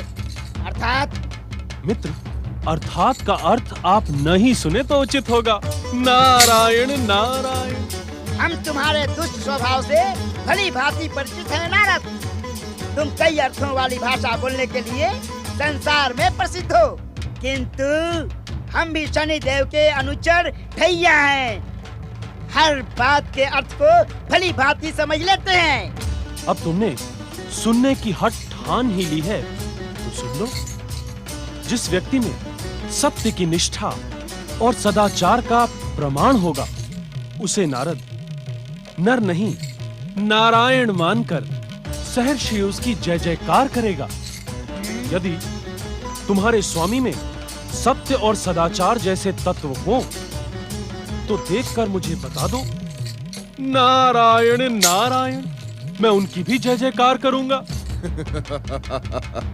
नारद, तुमने अपने स्वभाव के अनुसार दो अर्थों वाली भाषा बोलना प्रारंभ कर दिया। नारायण नारायण। शनिदेव, नारद के जीवन का एक ही अर्थ है, एक ही उद्देश्य है और एक ही मार्ग है, भगवत भक्ति। नारद, हम हर विष्णु भक्त को विष्णु भक्ति के शक्ति का परिचय कराने के इच्छुक हैं। तो जब हम विष्णु भक्त पर अपने कुदृष्टि का प्रयोग करेंगे तब तुम्हारे आराध्य जगदीश्वर विष्णु अपने भक्तों की रक्षा कैसे करेंगे? किंतु इसका कारण क्या है शनिदेव? इसका कारण है, वो कारण है विष्णु से हमारी जन्मजात शत्रुता। नारायण नारायण। जगदीश्वर भगवान विष्णु आपके शत्रु हैं? ये भ्रम अपने हृदय से निकाल दें शनिदेव। भगवान श्री विष्णु तो प्राणी मात्र के हित चिंतक, कल्याण की कामना करने वाले और जगत पालक हैं। आप भी उन्हीं की सृष्टि के एक अंश हैं। नारायण नारायण। नारद, नारायण नारायण। सत्य को सुनकर उत्तेजित न हो शनिदेव। आप भी जगदीश्वर भगवान विष्णु की सृष्टि के ही एक अंग हैं। वे आपके माध्यम से संसार पर आपातकाल का निर्धारण करते हैं। यदि किसी व्यक्ति को पूर्व कर्मों के अनुसार दुख का सामना करना हो तो वे आपको दंड विधान के लिए नियुक्त कर देते हैं। नारायण नारायण। नारद, हम विष्णु के दास नहीं, जो उसके इच्छा के अनुसार काम करे। जो हमारे महत्व को स्वीकार नहीं करता, हमारी पूजा आराधना जब तब व्रत नहीं करता, हम उसे अपनी इच्छा से दंडित करते हैं, अपनी इच्छा से। वैकुंठ के महासम्मेलन में तो तुम भी उपस्थित थे नारद। क्या तुम्हें स्मरण नहीं कि हमारे स्वामी ने वहाँ क्या कहा था? शनिदेव भक्त शिरोमणि ढैया, स्वामी, इस नारद को स्मरण करवाओ कि हमने महासम्मेलन में क्या कहा था। स्वामी, आपने उस महासम्मेलन में कहा था कि जो जीव त्रिदेवों और त्रिदेवियों से निराश होकर आपकी भक्ति, आपकी आराधना और आपका जप तप व्रत करेगा, निश्चित ही आप उस पर प्रसन्न होकर उस पर कृपा करेंगे। मुझे आपके हर कथन का भली भांति स्मरण है शनिदेव। इतना स्मरण भी रखो नारद कि मनु पत्रतांग पाद और उसकी पत्नी सुनति को अपनी विष्णु भक्ति पर गर्व है। अब तुम देखना कि हम किस प्रकार इन्हें परिस्थितियों के चक्रव्यूह में उलझाते हैं, और यही बात विष्णु की सर्वोच्चता को प्रश्न चिन्ह लगा देगी। तो मैं इसे भी जगदीश्वर भगवान विष्णु की ही लीला मानूंगा। नारायण नारायण। अर्थात कि तुम्हारे जगदीश्वर श्री विष्णु अपने ही भक्तों को भयानक दुष्चक्रों में उलझाएंगे नारद। दो अर्थों वाली भाषा बोलने में प्रसिद्ध नारद, जाकर कह देना अपने विष्णु से कि वो अपने भक्तों की रक्षा करने में सावधान हो जाए। नारायण नारायण। नारायण नारायण।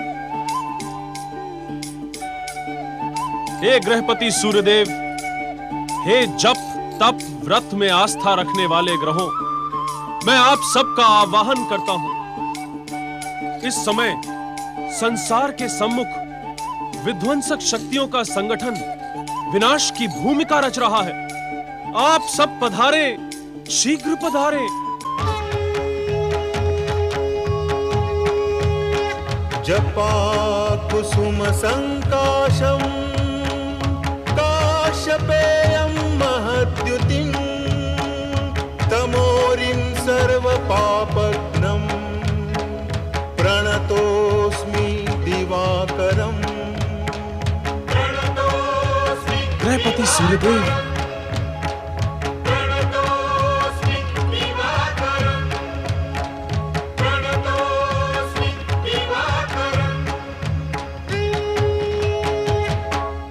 शंख तुषाराभं क्षीरोदार्णवसन्निभं नमामि शशिनं सोमं शम्भोर्मुकुटभूषणम्।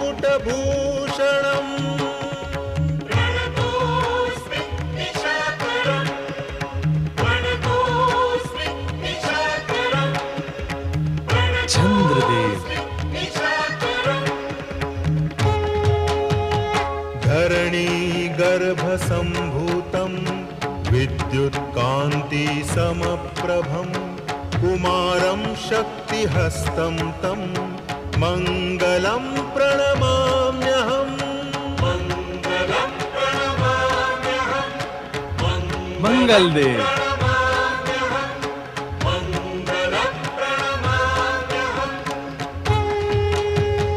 देवानां च ऋषीणां च गुरुं काञ्चन सन्निभं बुद्धिभूतं त्रिलोकेशं तं नमामि बृहस्पतिं। देवगुरु बृहस्पति,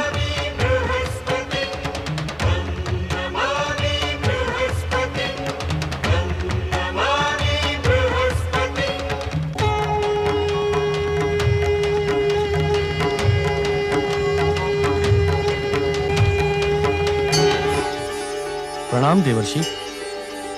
प्रणाम गुरुदेव। प्रणाम देवर्षि। प्रणाम देवर्षि। जप तप और व्रत की महान भावना में आस्था रखने वाले समस्त ग्रहों को नारद का प्रणाम। कहें देवर्षि, हम सबका आवाहन किस कारण किया है? गुरुदेव, कारण बताने से पहले क्या मैं गृहपति सूर्यदेव से एक प्रश्न पूछ सकता हूँ? अवश्य देवर्षि।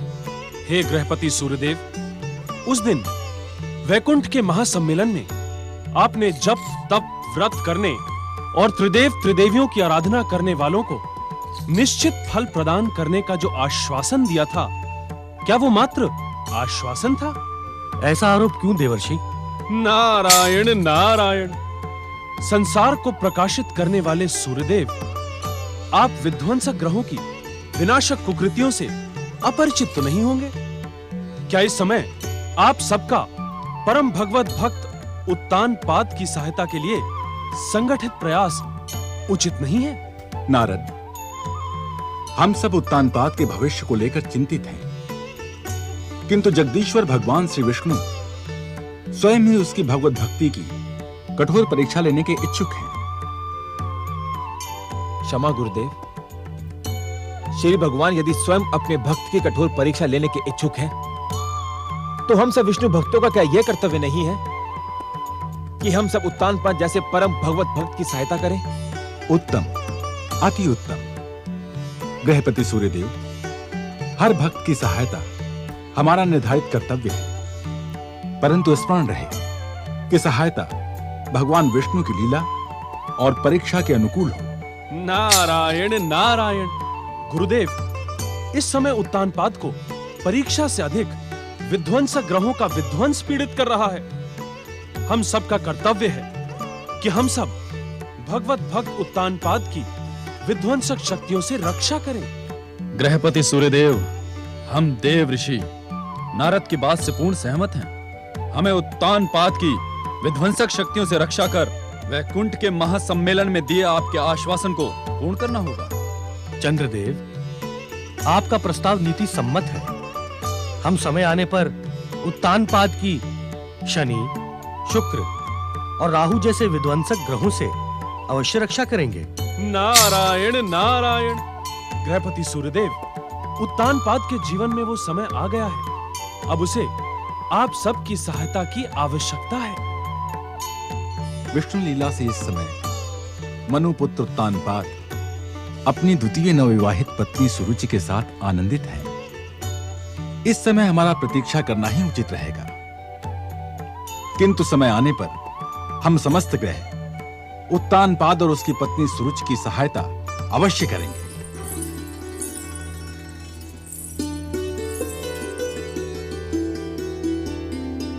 मुझे अपनी दीदी समझो सुरुचि। मैंने जो वचन दिया है अथवा जो कुछ भी तुम्हारी इच्छा है, मैं वो सब कुछ तुम्हें प्रदान करूंगी।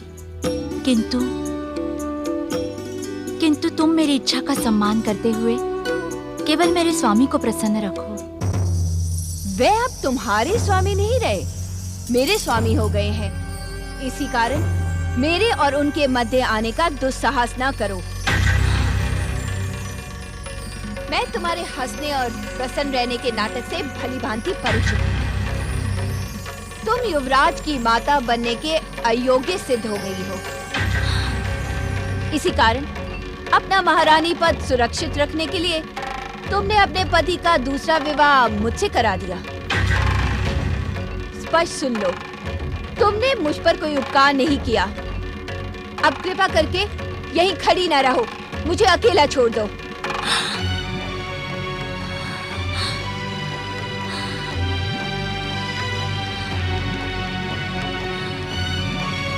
पटरानी सुरुचि, मैंने स्वेच्छा से अपने समस्त अधिकार और अपने स्वामी को भी तुम्हें समर्पित कर दिया है। मुझे आशा है कि तुम उनकी और प्रजाजनों की कामना अवश्य पूर्ण करोगी।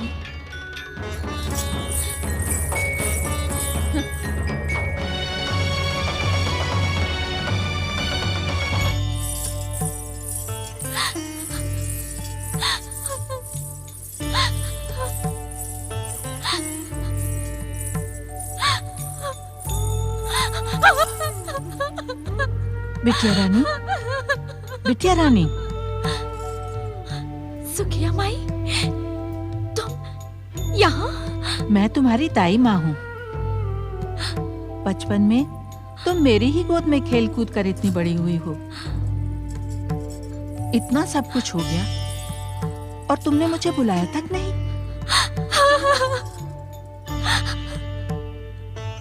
जब मैंने सुना कि तुमने स्वयं ही अपने पति का दूसरा विवाह करवा दिया तो मुझसे रहा नहीं गया, मुझसे रहा नहीं गया बिटिया।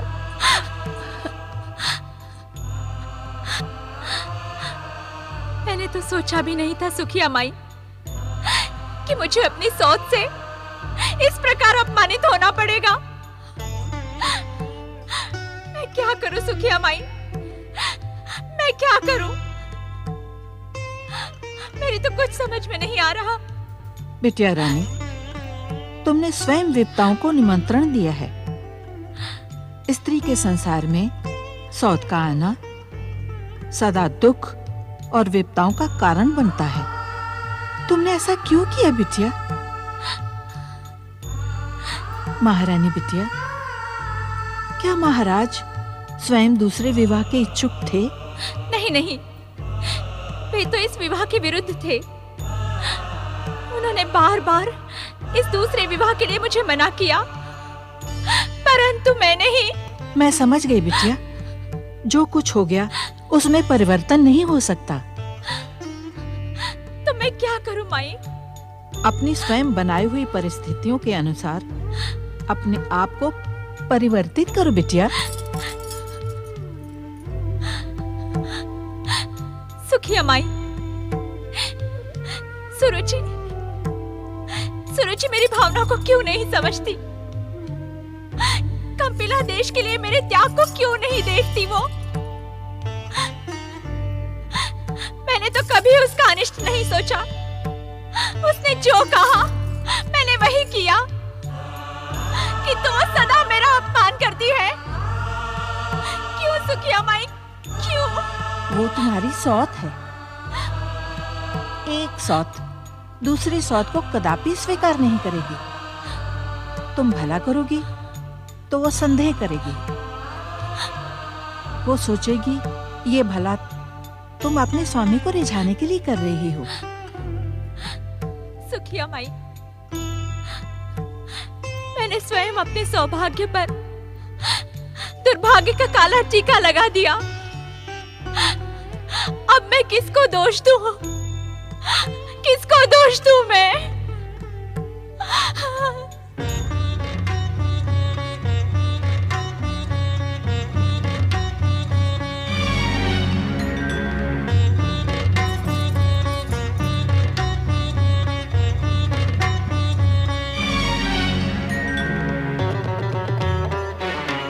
महाराज, कक्ष में आकर आप मेरा इस प्रकार अपमान कर रहे हैं। क्या दिखाने के इच्छुक हैं आप कि वत्स राजकन्या सुरुचि में आपकी तनिक भी रुचि नहीं? अपनी वाणी पर संयम रखो सुरुचि। महारानी सुनीति को प्रसन्न करने के लिए हमने वो सब कुछ किया जो करना अनुचित था, परंतु तुम शालीनता की सारी सीमाएं लांघती जा रही हो। अर्थात स्पष्ट कहें, क्या कहने के इच्छुक हैं आप? क्या मेरी विवाह का मूल्य मात्र महारानी सुनीति की प्रसन्नता है? आपको भली भांति ज्ञात है महाराज, सुरुचि अपना अपमान और उपेक्षा कदापि स्वीकार नहीं करती। यदि तुम सचमुच पटरानी कहलाने की इच्छुक हो तो पटरानी के योग्य आचरण करो। महाराज, आप तो स्वयं को युग पुरुष महाराज मनु के पुत्र कहलाने का गर्व अनुभव करते हैं। क्या आपको अपनी गरिमा के अनुकूल आचरण करना उचित नहीं? पटरानी, सत्य सुनकर इतना उत्तेजित होने की आवश्यकता नहीं है महाराज। मैं विवाह की क्षण से देख रही हूँ, आप इस विवाह से प्रसन्न नहीं हैं। यदि यही सत्य है तो क्यों नष्ट किया आपने मेरा जीवन? क्यों दुख पहुँचाया आपने मेरे मन की शांति को? उत्तर दीजिए महाराज, उत्तर दीजिए। न तो मैं तुम्हें दुख पहुंचाने का इच्छुक हूं, न ही तुम्हारा बहुमूल्य जीवन नष्ट करने का। मैं तो तुम्हें पटरानी पद के योग्य सम्मान के साथ ही युवराज की माता बनने का गौरव प्रदान करने का भी इच्छुक हूं। परंतु अपने मन से ईर्ष्या और मिथ्या अहंकार की भावना निकाल दो। हर एक से प्रेम करो, हर एक पर विश्वास करो। अपनी वाणी को कटु न बनाओ पटरानी। महाराज, महाराज, महाराज, आप मेरे पति परमेश्वर हैं। आपकी आज्ञा का पालन करना मेरा परम कर्तव्य है महाराज। मैं वचन देती हूँ महाराज, मैं आपकी हर आज्ञा का पालन करूंगी। परंतु क्या पटरानी? परंतु पहले महारानी सुनीति से कहें कि वो अपने वचन का पालन करे। कैसा वचन? महाराज, महारानी सुनीति ने जब मुझे विवाह की स्वीकृति के लिए विवश किया था, तब उन्होंने स्वयं वचन दिया था कि विवाह के पश्चात वे अपने समस्त अधिकार मेरे चरणों में समर्पित कर देंगी। महारानी सुनीति का त्याग संसार के लिए एक महान उदाहरण है सुरुचि। उन्होंने स्वेच्छा से अपने पटरानी पद का त्याग कर तुम्हें वो गरिमा प्रदान की। पटरानी पद त्याग देने से उनके वचन पूर्ण तो नहीं हो जाते? अर्थात मेरे पति परमेश्वर पर मेरा ही एकमात्र अधिकार हो। ये तुम क्या कह रही हो पटरानी? मैं सत्य कह रही हूँ महाराज, और इस सत्य की रक्षा के लिए आप महारानी सुनीति को महल से निकाल दें।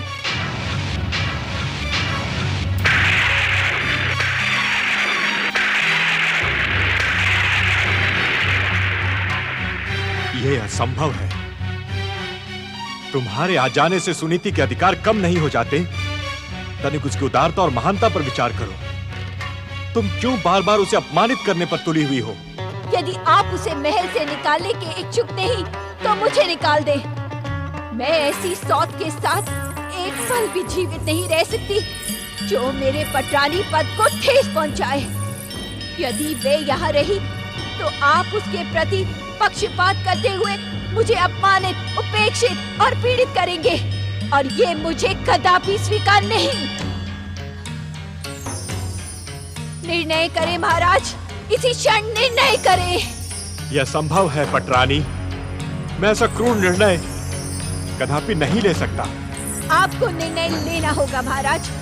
यदि आप निर्णय लेने में असफल हो गए तो मैं स्वयं राजमहल त्याग करके चली जाऊंगी, आत्महत्या कर लूंगी, और भविष्य आप पर आरोप लगाएगा, जब पटरानी सुरुचि को त्यागना ही था तो दूसरा विवाह क्यों किया? मुझे ऐसा कठोर निर्णय लेने पर विवश न करें पटरानी। मैं आपके आगे हाथ जोड़ता हूँ। इस प्रकार हाथ जोड़कर मुझे पापी न बनाए स्वामी। निर्णय करें, मात्र मेरे पक्ष में निर्णय करें, अन्यथा अब तक तो मेरे हठी स्वभाव से आप भली भांति परिचित हो गए होंगे। निर्णय करें स्वामी, निर्णय करें। असंभव, मैं ये निर्णय नहीं कर सकता। तो मैं अपने कथन को सत्य सिद्ध करने जा रही हूँ। मैं आत्महत्या कर लूंगी। ठहर जाओ, ऐसा कठोर, क्रूर और हृदयहीन निर्णय न लो महारानी। ठहर जाओ, भगवान के लिए ठहर जाओ। महाराज, यदि आप मेरी बात से सहमत हैं, तो चलिए इसी समय सुनीति को महल से निकाल दीजिए। अब सोच विचार ना करें, चले महाराज, चले। हो सकता है भगवान तुम्हारी परीक्षा ले रहे हो। यदि तुम परीक्षा में सफल हो गई तो स्वयं प्रकट होकर तुम्हारे दुख और हर विपदा का अंत करेंगे। एकमात्र तुम उन्हीं पे विश्वास रखो बिटिया। सत्य वचन, इस संसार में जो कुछ भी होता है जगदीश्वर श्री विष्णु की इच्छा से ही होता है। मैं अपना मन अपने आराध्य जगदीश्वर श्री विष्णु के जप, तप, व्रत में लगा दूंगी। आओ माई, जगदीश्वर श्री विष्णु का स्मरण करें। ओम नमो भगवते नारायणाय। ओम नमो भगवते नारायणाय। ओम नमो। कपिला देश की भूतपूर्व पटरानी सुनीति को इस मर्यादा का ज्ञान नहीं। जब स्वयं महाराज और पटरानी उसके कक्ष में उपस्थित हो तो उसे खड़े होकर उनका सम्मान करना चाहिए। आप दोनों इस समय यहाँ हमारे कक्ष में? चकित होने की आवश्यकता नहीं है महारानी सुनीति। ये कौन है? महाराज, आपने मुझे पहचाना नहीं? मैं महारानी सुनीति की दाई माँ सुखिया हूँ। सुखिया? तुम महारानी सुनीति के पीहर से आई हो?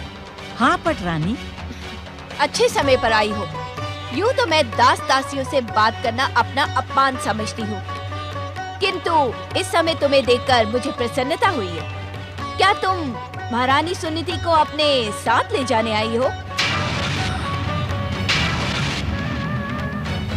महाराज अब तुम्हारी महारानी को यही कहने पधारे हैं कि अब इस राजमहल में उनके लिए कोई स्थान नहीं। नहीं नहीं, ऐसा ना कहो सुरुचि, ऐसा ना कहो। मुझ पर ऐसा अत्याचार ना करो। मैं अपने स्वामी के चरणों से दूर नहीं जाऊंगी। मुझ पर ऐसा अत्याचार ना करो। मुझ पर दया करो सुरुचि। आप मौन क्यों हैं महाराज? क्या हर बात मुझे ही कहनी पड़ेगी? आप स्वयं महारानी सुनीति को महल छोड़ के जाने के लिए क्यों नहीं कहते? मुझे क्षमा कर दो सुनीति, मैं तुम्हारा अपराधी हूँ। तुम्हें पटरानी सुरुचि की बात माननी ही पड़ेगी। पटरानी सुरुचि की बात नहीं, महाराज की इच्छा। मुझ पर दया करें, ऐसा घोर अत्याचार मुझ पर ना करें। पटरानी सुरुचि, मुझे अपने स्वामी की चरण सेवा से वंचित ना करें। स्वामी, कहाँ जाऊंगी मैं? कहाँ रहूंगी मैं? दया करें स्वामी। महाराज, आप अपनी प्रिय महारानी पर अन्याय कर रहे हैं। आप उचित नहीं कर रहे हैं। आप आप उचित नहीं कर रहे हैं। एक दासी होकर तू महाराज उत्तानपाद को न्याय अन्याय, उचित अनुचित की परिभाषा बताने का दुस्साहस कर रही है। मेरी इच्छा मात्र से तुझे मृत्यु दंड दिया जा सकता है। यदि तू जीवित रहने की इच्छुक है तो इसी क्षण महारानी सुनीति को राजमहल से लेकर बाहर चली जा दुष्टा। ये पटरानी सुरुचि का आदेश है, अन्यथा। स्वामी, अपने आप को और अधिक अपमानित न कराएं महारानी सुनीति। कृपा करके यहाँ से चली जाएं। मैं आपकी कोई सहायता नहीं कर सकता। आपका स्वामी विवश है महारानी। हो सके तो मेरी व्यवस्था को समझकर मुझे क्षमा कर दे।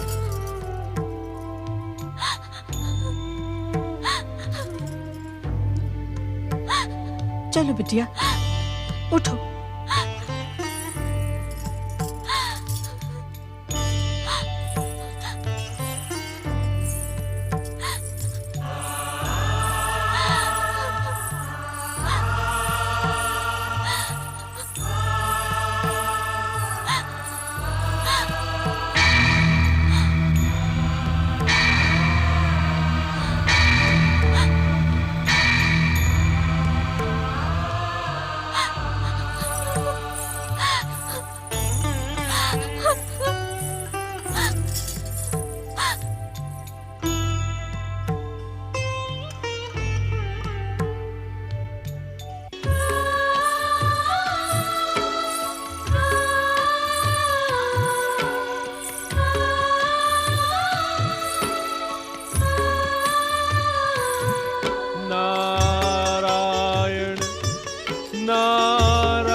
नारायण नारायण।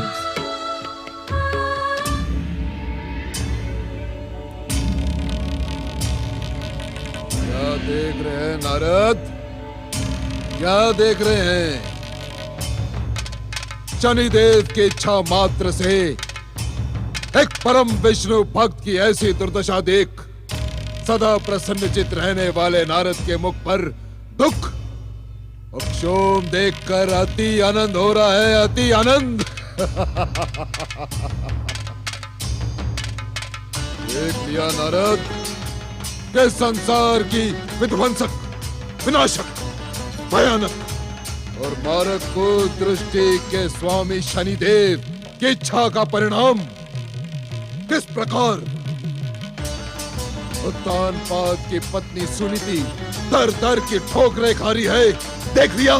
शनिदेव, अत्याचार और क्रूरता की भी एक सीमा होती है। आप ग्रहों के अधिपति जगदीश्वर भगवान विष्णु के अंश से उत्पन्न सूर्य नारायण के पुत्र हैं। आपके पिता जन जन को प्रकाश और जीवन दान प्रदान करते हैं और आप जब किसी से रुष्ट हो जाते हैं तो उसका जीवन दुख और यातना के अंधकार से स्याह कर देते हैं। नारायण नारायण। सुनीति पर दया करें शनिदेव, वो महान पतिव्रता और सदाचारी नारी है, आप उस पर दया करें।